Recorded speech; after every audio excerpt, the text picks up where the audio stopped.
Yo, CS De La Peña, ang hopyang makaduday ng Morong Rizal. At the comedy crew, dito pa rin kami sa Boracay, kasama ko pa rin si Ira.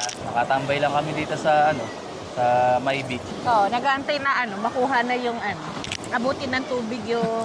Mabuti ng tubig yung camera. Kasi tingnan ninyo, high tide ngayon kasi umulan kanina. Anyway, ito nga pala welcome sa, hindi ko alam, gawin naming episode dito ng Outcast ng Hindi Ito Podcast. Ang aking pinakaunang guest, yan, si Ira. Hi ka naman, pakilala ka. Hi! Ako ba si Ira? Si Ira, Ang pinakaunang guest ng Hindi Ito Podcast. Akala ko pinakaunang girlfriend mo. Naman pagkagantuhan namin, kami ngayon first time namin sa Boracay. Yeah, our first time. First time. Ano napansin mo sa, diretso na sa kwentuhan wala na. Kumusta naman ang flight mo kahapon? Ayun na nga, sinasabi ko talaga Ito, sa'yo. yung sinasabi namin kanina habang kumakain, nung breakfast. Kumusta ang flight mo?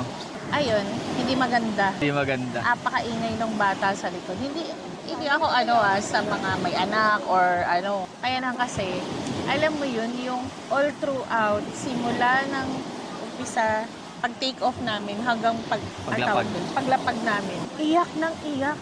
Nasa likod ko mismo yung Jonakis, yung bagets, disco, yung tenga ko. Nag-headset na ako at lahat-lahat nanood na ako ng pelikula pero wala. Sobrang ingay. Tapos sinisipa niya pa yung upuan ko kasi nasa likod namin siya.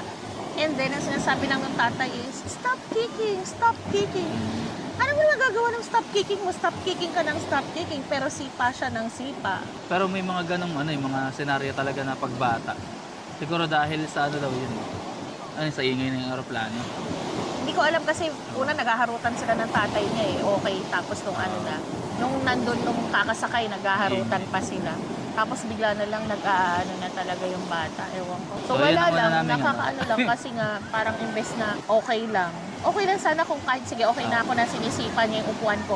Pero yung iyak talaga na yung tinis, yung iyak niya na talagang halata mong hindi siya nasasaktan. Yung nagtatantrums talaga. Oo, tantrums lang. Yung ganun. At yan ang unang rant namin ngayong Oo. Tapos konti na lang. Ayan na, aabutin na kami ng ng tubig. Ay, ito pa, meron pa. Ito.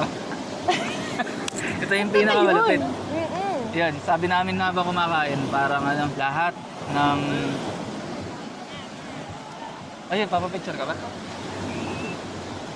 Ayan si Kuya. Kuya, paano ba? Kaso mahirap yun ngayon. Nakasungalo. Sa paano? Dito lang, ganun. Thank you. Yun lang gusto ko yung picture ng Crystal Kayak.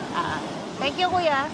Gusto ko talaga kasi mag-picture, mag-Crystal Kayak. Picture sa Crystal Kayak. Yan ang hindi pwedeng matapos tong Boracay trip namin nang hindi ko nagagawa. Gusto ko nga sana ngayon, tas bukas, kasi magkaibang outfit, ganun.